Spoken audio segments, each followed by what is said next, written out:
Para alcançar rapidamente o padrão ideal, as pessoas realizam cirurgias, procedimentos estéticos invasivos e que muitas vezes desfiguram sua própria imagem. Não é preciso ser contra a melhora da aparência física, mas devemos sempre priorizar a saúde. Especialistas alertam constantemente para os riscos dos distúrbios e destacam a importância de tratamentos adequados e da não problematização do transtorno. Para falar sobre o assunto, nós convidamos o Dr. Marcelo Bronstein, formado pela Faculdade de Medicina da Universidade Federal do Rio, com doutorado na USP e membro da Sociedade Americana de Endocrinologia. E o psicólogo Alexander Bass, especialista em relacionamentos pela Universidade de Miami e em ansiedade e síndrome do pânico pela Universidade da Califórnia. Vamos falar primeiro com o psicólogo Alexander Bass. Alexander, seja bem-vindo ao Melhor da Vida. Tudo bem com você? Oi, Karen, olha, é um prazer participar do seu programa, Melhor da Vida. Eu agradeço aí o convite e estendo aí meu carinho e minha atenção a você, todo o pessoal da sua produção e todos os ouvintes. Muito obrigada. A gente que agradece a sua presença por aqui. Vamos falar sobre esse tema que é importante e cada vez mais recorrente no Brasil e no mundo inteiro, né, doutor Alexander? Ter trazido Uhum. aí muita preocupação para todos nós. Então, eu vou começar com uma pergunta. A busca pelo corpo ideal, ela pode desencadear tristeza e até depressão? Olha, Karen, acho que toda mulher tem o direito de ser bonita, mas esse ser bonita tem que ser pautado pela idoneidade, e não só pela idoneidade, mas pela a questão de uma consciência ampla em saber o que é ser bonita e o que é ser patologia, né? Uhum. O que acontece é o seguinte: a tristeza e a depressão que você mencionou, elas entram como sintomas de um transtorno obsessivo compulsivo. A busca pela perfeição da beleza, ela pode se enquadrar perfeitamente como uma vertente do transtorno obsessivo compulsivo. Não chega a ser um vício, a questão de várias cirurgias ou vários procedimentos, mas é uma questão compulsiva e pode sim gerar a tristeza e a depressão, justamente pelo quê? Porque o principal ingrediente dessa percepção psicológica, emocional, é justamente a insatisfação. Então a pessoa faz realmente um procedimento, fica legal, mas o seu cérebro não entende que esse procedimento ficou legal. Então, por o cérebro não entender que esse procedimento não ficou legal, a busca vai ficar recorrente. Então, vira uma ação.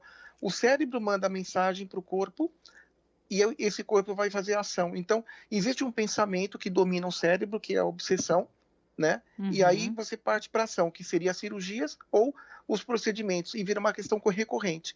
Isso necessita tratamento psicológico, porque todas as compulsões e obsessões, todas, elas são altamente curáveis, porque elas não dependem de mecanismos externos de alguma substância lícita ou ilícita, mas sim apenas mental. Então dá para ser muito bem tratado. Mas sim, pode causar tristeza e depressão justamente por isso. E essa tristeza, doutor Alexander, e descontentamento com a própria imagem podem desenvolver transtornos ou doenças, então, é isso? A gente pode chegar nesse nível. Essa própria sintomatologia que você está citando, de descontentamento, tristeza, já é decorrente do transtorno em si, que é o Uhum, transtorno obsessivo compulsivo, mas na vertente da beleza.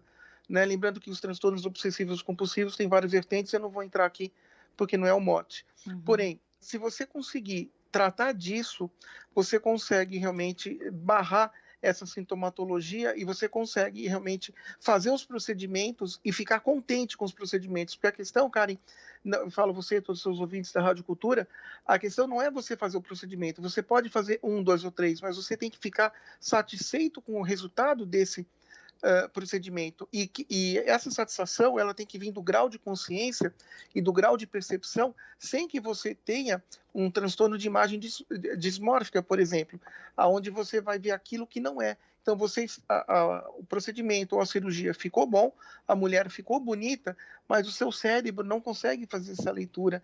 Então, a grande dica é que a pessoa realmente possa se contentar com aquilo que foi feito, sem partir para exageros e aí não trazer riscos à sua saúde. Por quê? Porque quando você tem uma compulsão e uma obsessão que possam trazer riscos à saúde, o mental ele se funde ao físico e você pode ter consequências desastrosas e até fatais. Agora, doutor Alexander, isso ficou mais comum após o uso cada vez mais constante, né, das redes sociais e daqueles aplicativos para alterar e manipular a própria imagem? Porque hoje grande parte das fotos que a gente vê circulando nas redes sociais não são reais, elas passaram por um tipo de procedimento ali de alteração. Claro, muito boa a sua pergunta, inclusive, parabéns.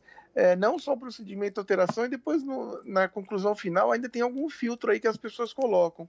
Então as redes sociais hoje faz parte da nossa vida, é indissociável.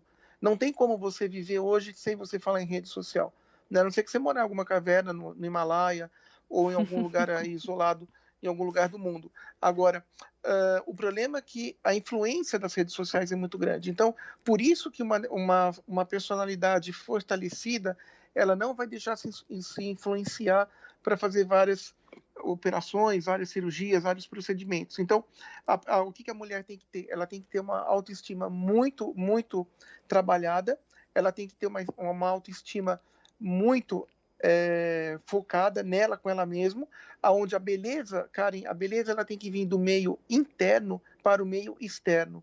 A partir do momento que você tiver uma mulher muito fortalecida emocionalmente, o seu trato psicológico vai se contentar com um, dois, três procedimentos. Seja um procedimento em alguma parte do corpo, seja um procedimento em alguma outra parte do corpo.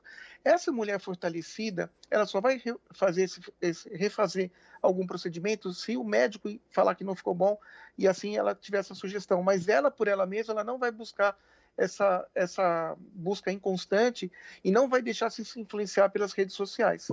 Então, as redes sociais têm um papel muito importante. Então, a responsabilidade daquilo postado, daquilo realmente divulgado, especialmente por celebridades, é imensa.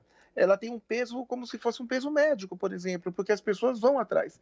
Então, Sim. é muito perigoso a pessoa realmente deixar se levar por comentários ou por sugestões, e aí sim ela pode cair nesse quadro obsessivo compulsivo, porque todas as pessoas têm essa tendência à compulsão e à obsessão. É um padrão neurológico, isso Sim. inclusive, que pode ou não ser desenvolvido.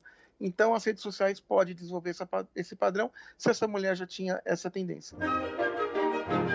Melhor da Vida, com Karen Bravo. O assunto de hoje é a busca incansável pelo corpo perfeito e nesta primeira parte do programa eu converso com o psicólogo Alexander Bess. Doutor Alexander, ao contrário da mulher fortalecida, né, que você muito bem Uhum, colocou, do homem fortalecido, algumas uhum. pessoas chegam a se privar da vida em sociedade, deixam de sair com os amigos ou ir a locais públicos por vergonha do corpo. Você ouve esse tipo de relato no seu consultório? Olha, o Karen, algumas pessoas que não estão contentes com a sua imagem corporal, elas podem fazer isso sim. Inclusive, se você me permitir aqui, o meu quinto livro é um livro de beleza, que eu reescrevi agora, mudei o título, ele vai ser relançado. É um livro que eu falo o que a mulher tem que fazer para ficar bonita, mas o que eu trabalho nesse livro? Essencialmente a autoestima da mulher e o conceito da imagem corporal. Esse conceito da imagem corporal é aquilo que a mulher se vê no espelho. É como ela se vê no espelho. Se ela se sentir bem, ela com ela mesma, mesmo que ela não seja uma modelo, ou mesmo que ela não tenha formas ali totalmente simétricas, ela vai conseguir, mas ela tem o aparelho emocional, o aparelho psicológico totalmente aferido, ela com ela mesma, ela vai conseguir numa festa sem problema nenhum. Agora, Uhum. mesmo a mulher que passou por algum procedimento e não está bem ela com ela mesma, ela vai realmente se privar e pode ali adquirir uma postura de isolamento social. Não tenha sombra de Sim. dúvida nenhuma. Então, é importante trabalhar esse emocional, é importante trabalhar esse psicológico, para que Uhum. ela se sinta bem com ela mesma, mesmo após algum procedimento, e ela poder continuar desenvolvendo a sua vida social sem problema algum. E Alexander, como é que os pais de crianças, adolescentes e jovens, ou mesmo familiares de adultos, né, que passam por esse tipo de problema, devem abordar o tema em casa? É óbvio que nós temos a ajuda, né, de profissionais, Uhum. de bons psicólogos, psiquiatras para tratar disso, mas nem todo mundo tem acesso, infelizmente, a esse tipo de acompanhamento. Então, eu queria que você falasse um pouquinho como conduzir esse tipo de sentimento ou de transtorno dentro de casa? Como é que a família pode ajudar? Olha, o apoio da família, Karen, é essencial. É um apoio essencial. Então, precisa realmente, a família precisa dar esse apoio para o seu filho, para sua filha, para os seus filhos, para suas filhas, para que a pessoa possa se sentir nutrida. E esse apoio, ele vai se dar o quê? Através da palavra-chave para a tua resposta, é um diálogo suave, é um diálogo harmonioso, é um diálogo conciliador, aonde ele tenta buscar quais são os medos e as questões da criança em relação ao seu corpo, em relação a algum tipo de bullying que essa criança eventualmente tenha tido, seja no seu ambiente social, seja no seu ambiente escolar, enfim. Então, identificar as causas dessa agonia dessa criança, identificar as causas dessa angústia, dos fatores que estão realmente deixando essa criança muito agoniada, muito angustiada, para que até o cara, que isso é muito importante, a tua pergunta, para que até o cérebro não vá preparando o terreno para que no futuro essas cirurgias recorrentes possam servir ali de base dessa criança. Então, Uhum. tratar o trato emocional com apoio em casa é maciço, sem humilhação, sem gritar, sem ofender, sem humilhar a criança, mas mostrar o que está acontecendo, o que não está acontecendo, e procurar, dentre as condições das pessoas, você também pontuou muito bem, não é todo mundo que tem acesso, porque às vezes o acesso ele é custoso, infelizmente não é todos que podem realmente arcar com isso, mas dentre as condições, eu acho que a boa e velha conversa familiar, com muita harmonia, com muita suavidade, delicadeza, pode Uhum. resolver muito a situação. E preparando o cérebro da criança para que o cérebro também não adquira já elementos obsessivos compulsivos na questão corporal. E você comentou, Alexander, agora há pouco, que existe cura, né, para esse tipo de transtorno. Agora, não há risco disso retroceder? Não fica mesmo nenhuma sequela ou aquele um pequeno mal-estar? Você já viu algum caso que a pessoa conseguiu se curar e acabou voltando atrás?